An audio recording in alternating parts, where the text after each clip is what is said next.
নিজেকে বিজয়ী ঘোষণা করলেন ট্রাম্প, আশা ছাড়তে নারাজ বাইডেন সমর্থকেরা। ভোট গণনা বন্ধের হুমকি দিলেন ট্রাম্প। উইসকনসিনেও এগিয়ে আছে বাইডেন। আমেরিকায় কি ঘটছে, কে প্রেসিডেন্ট হচ্ছেন তা গুরুত্বপূর্ণ নয়, জানালেন ইরানি president doctor Hassan Rouhani. Pakistan থেকে ফরাসি রাষ্ট্রদূত বহিষ্কারের দাবি। ভিয়েনায় সন্ত্রাসী হামলার দায় স্বীকার করল আইএস। শান্তি আলোচনায় হেকমতিয়ারকে চায় তালেবানরা। সিনেটে বিজয়ী হওয়ার পর স্ত্রীকন্যাকে হারান জো বাইডেন। ডাকযোগে পাসপোর্ট প্রদান করবে বাংলাদেশ দূতাবাস। এবং সিনেট ও প্রতিনিধি পরিষদের নিয়ন্ত্রণ যাচ্ছে কার হাতে?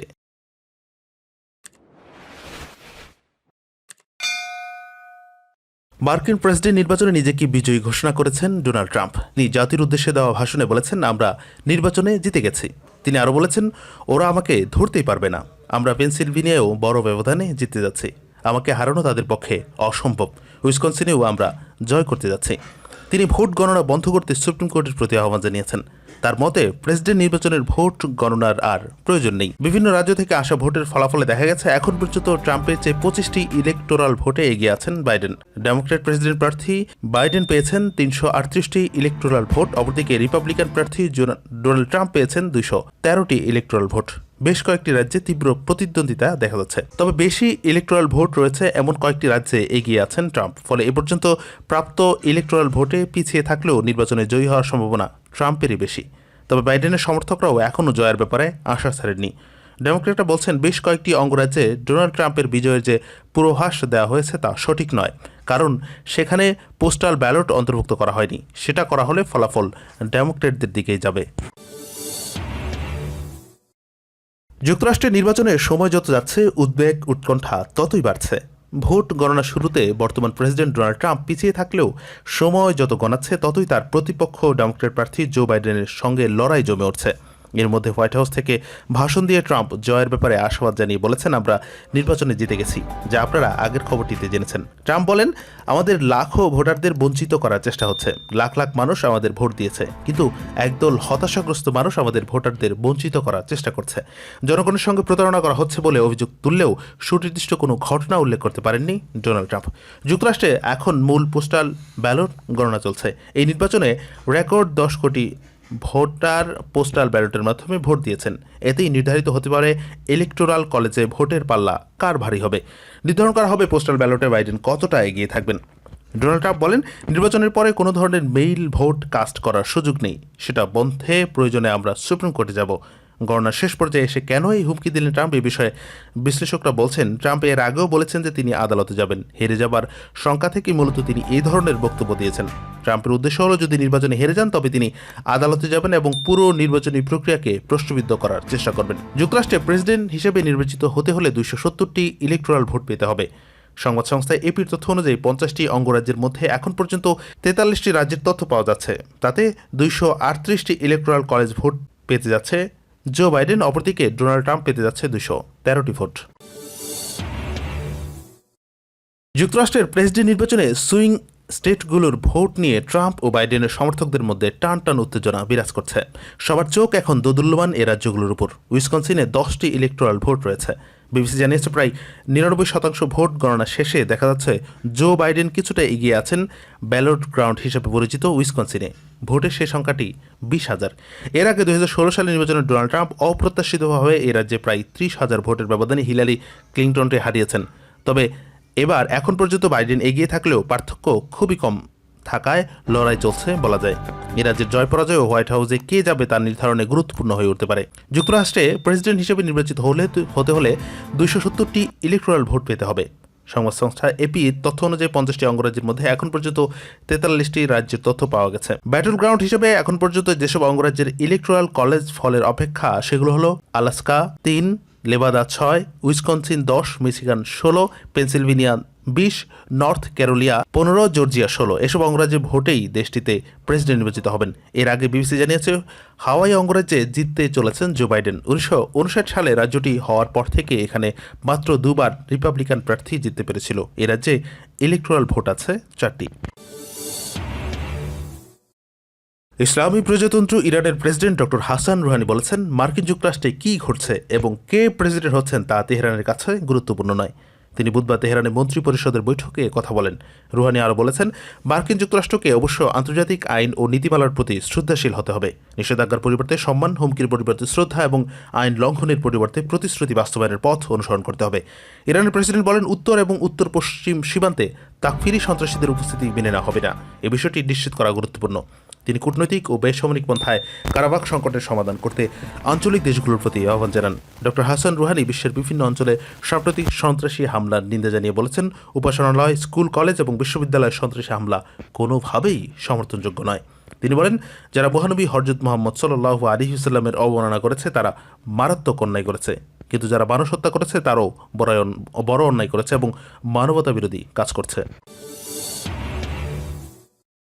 বিশ্ব মানবতার মুক্তির দূত মহানবী হযরত মুহাম্মদ সাল্লাল্লাহু আলাইহি ওয়াসাল্লামকে নিয়ে ফ্রান্সে অবমাননাকর কার্টুন ছাপানোর প্রতিবাদে ইসলামাবাদে নিযুক্ত ফরাসি রাষ্ট্রদূতকে বহিষ্কারের দাবি জোরালো হচ্ছে পাকিস্তানে। বাক স্বাধীনতার নামে এই জঘন্য অবমাননাকর কার্টুন ছাপানোকে পাকিস্তানের জনগণ মুসলিম বিদ্বেষ বলে মনে করছে। শার্লি আব্দু নামে ফ্রান্সের একটি ম্যাগাজিন বছরের পর বছর ধরে এ ধরনের অবমাননাকর কার্টুন ছেপে আসছে, কিন্তু এবার এ ধরনের ঘটনা সেই ম্যাগাজিনে কার্টুন প্রকাশের মধ্যে সীমাবদ্ধ নেই, বরং ফ্রান্সের প্রেসিডেন্ট ইমানুয়েল ম্যাক্রো নিজেই ইসলামের বিরুদ্ধে বিদ্বেষমূলক বক্তব্য দিয়েছেন এবং বাক স্বাধীনতার নামে এমন কার্টুন প্রকাশ অব্যাহত থাকবে বলে তিনি ঘোষণা করেছেন। এ অবস্থায় পাকিস্তানের জনগণ প্রধানমন্ত্রী ইমরান খানের নেতৃত্বাধীন সরকারের কাছে জোর দাবি করেছে যে ইসলামাবাদ ফরাসি রাষ্ট্রদূত যত দ্রুত সম্ভব বহিষ্কার এবং ফ্রান্সের সঙ্গে কূটনৈতিক সম্পর্ক ছিন্ন করতে হবে। পাশাপাশি তারা ফ্রান্সের সব ধরনের পণ্য বয়কট করার আহ্বান জানিয়েছেন।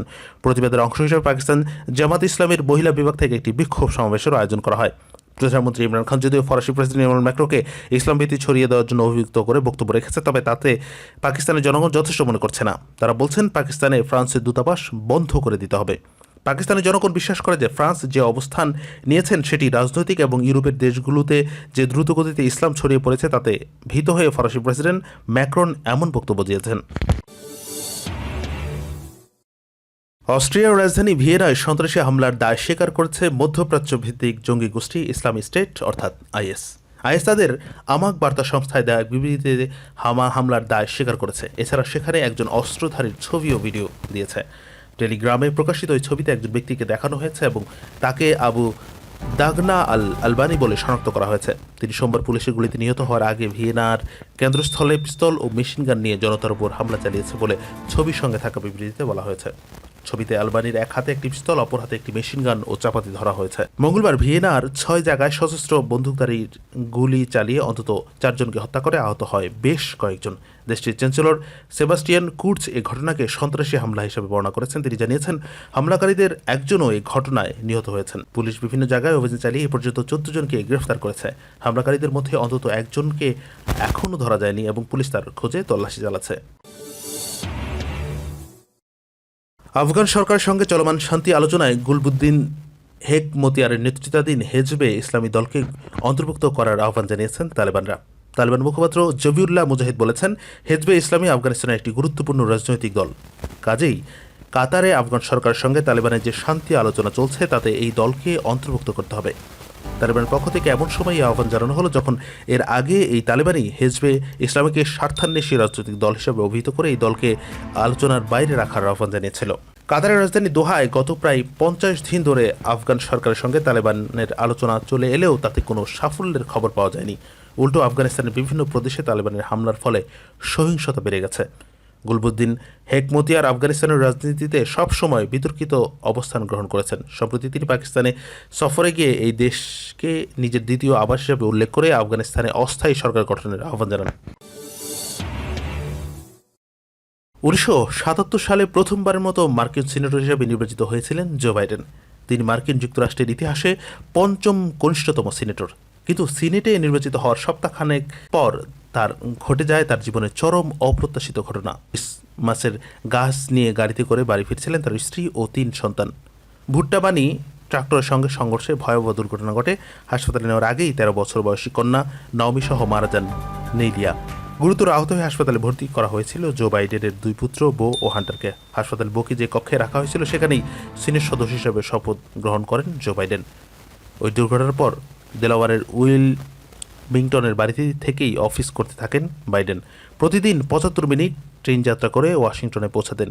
এভাবে ৩০ বছরের বেশি সময় অফিস করেছেন। ট্রেনের কর্মীদের পরিবারের সদস্য মনে করতেন, নিজ বাড়িতে দাওয়াত করেও খাইয়েছেন। কলেজে পড়ার সময় বসন্তের ছুটিতে বাহামায় গিয়েছিলেন জো বাইডেন। সেখানেই নেডিয়া হান্টারের সঙ্গে দেখা। প্রথমে প্রণয়, পরে বিয়ে করে তারা। দ্বিতীয় সাক্ষাতে যখন রেস্টুরেন্টে গেলেন, বিল পরিশোধের মতো অর্থ ছিল না বাইডেনের। সাহায্যের হাত বাড়ান নেইলিয়া, তবে টেবিলের নিচ দিয়ে $20 একটি নোট এগিয়ে দিয়েছিলেন বাইডেনের দিকে। 1977 সালে ইংরেজির শিক্ষক জিল ট্রেসি জ্যাকবসকে বিয়ে করেন জো বাইডেন। তার ভাই ব্লাইন্ড ডেটের আয়োজন করেছিলেন। সেখানেই জিলের সঙ্গে বাইডেনের প্রথম দেখা হয়। করোনার প্রাদুর্ভাব দ্বিতীয় দফায় বৃদ্ধি পাওয়ায় পুনরায় লকডাউন ঘোষণা করেছে স্পেন সরকার। প্রবাসী বাংলাদেশিদের দূতাবাস সেবা সচল রাখার লক্ষ্যে স্পেনে বাংলাদেশের রাষ্ট্রদূত হাসান মাহমুদ খন্দকারের নির্দেশনায় করোনা পরিস্থিতিতে ডাকযোগে পাসপোর্ট গ্রহণ পদ্ধতি চালু করা হয়েছে। মাদ্রিদ এবং বার্সেলোনা ব্যতীত স্পেনের দূরবর্তী সব এলাকার ক্ষেত্রে ডাকযোগে পাসপোর্ট প্রদানের সিদ্ধান্ত নেওয়া হয়। এক্ষেত্রে অবশ্যই রেজিস্টার ডাকে ডাক মাসুল পরিশোধ পূর্বক 2টি খাম পাঠাতে হবে। মূল খামের ভেতর ফেরত খাম ঢুকিয়ে মূল খাম ফার্স্ট সেক্রেটারি এমভেস্ট বা বাংলাদেশ ক্যালমেনুয়েল মেরানান এই ঠিকানায় পাঠাতে হবে। ফেরত খামে নিজের বাসার আবাসিক ঠিকানা লিখে দিতে হবে এবং অবশ্যই মূল খামে বর্তমান পাসপোর্ট এবং মূল ডেলিভারি স্লিপ দিয়ে দিতে হবে। যে কোনো প্রয়োজনে দূতাবাসের নাম্বারে ফোন দিতে। ফেসবুক মেসেঞ্জারে মেসেজ পাঠিয়েও যোগাযোগ করা যাবে। উপরোক্ত নিয়মের বাইরে অন্য কোনো এজেন্সি বা কুরিয়ার মারফত খাম প্রেরণ করলে ডেলিভারি স্লিপ সহ পুরনো পাসপোর্ট না পাঠালে অথবা ট্র্যাকিং নম্বর ছাড়া খাম পাঠালে পাসপোর্ট ডেলিভারি দেওয়া হবে না বলে জানানো হয় দূতাবাসের এক বিজ্ঞপ্তিতে। প্রেসিডেন্ট নির্বাচনের পাশাপাশি হাড্ডাহাড্ডি লড়াই হচ্ছে যুক্তরাষ্ট্রের কংগ্রেসের উচ্চকক্ষ সিনেট এবং নিম্নকক্ষ হাউস অব রিপ্রেজেন্টেটিভে। তবে সিনেটে কিছুটা এগিয়ে আছে রিপাবলিকান পার্টি এবং প্রতিনিধি পরিষদের ডেমোক্র্যাটরা। শেষ খবর পাওয়া পর্যন্ত 35টি সিনেট আসনের 17টিতে জিতেছেন রিপাবলিকান প্রার্থীরা। তাদের সিনেট আসন এখন 47। অন্যদিকে ডেমোক্র্যাটরা জিতেছে 12টি আসনে। তাদের সিনেট আসন সংখ্যাও এখন 47টি। বাকি আসনগুলোর মধ্যে রিপাবলিকানরা এগিয়ে রয়েছে 5টিতে, ডেমোক্র্যাটরা 2টিতে। উল্লেখ্য 100 আসনে সিনেটে অন্তত 51টিতে জয়ী হলে নিশ্চিত হবে নিয়ন্ত্রণ। এদিকে প্রতিনিধি পরিষদ বা হাউসে ডেমোক্র্যাটদের অবস্থা কিছুটা ভালো। মোট 435 আসনের প্রতিনিধি পরিষদে 188টি আসন পেয়ে এগিয়ে রয়েছে ডেমোক্র্যাটরা। অন্যদিকে তাদের কাছাকাছি 181 আসন পেয়েছেন রিপাবলিকানরা। হাউস বা প্রতিনিধি পরিষদের সংখ্যাগরিষ্ঠতা পেতে হলে অন্তত 218টি আসনের দরকার হবে। এতদিন প্রতিনিধি পরিষদের সংখ্যাগরিষ্ঠতা ছিল ডেমোক্র্যাটদের, এখনও তারা সেখানে এগিয়ে আছেন, যদিও সামান্য ব্যবধানে এগিয়ে থাকাকে জয় পরাজয় নিশ্চিত করার মাপকাঠি বলা যাচ্ছে না। অন্যদিকে সিনেটের সংখ্যাগরিষ্ঠতা ছিল রিপাবলিকানদের, সেখানে 47-53 ব্যবধানে সংখ্যাগরিষ্ঠতা ছিল রিপাবলিকানদের। পাশাপাশি ভাইস প্রেসিডেন্ট মাইক পেন্সের ট্রাইবেকার ভোট ছিল। এই কারণে সিনেটের সংখ্যাগরিষ্ঠতা পেতে হলে বাইডেন জয়ী হলে ডেমোক্র্যাটদের লাগবে 3টি আসন, আর বাইডেন হেরে গেলে লাগবে 4টি আসন।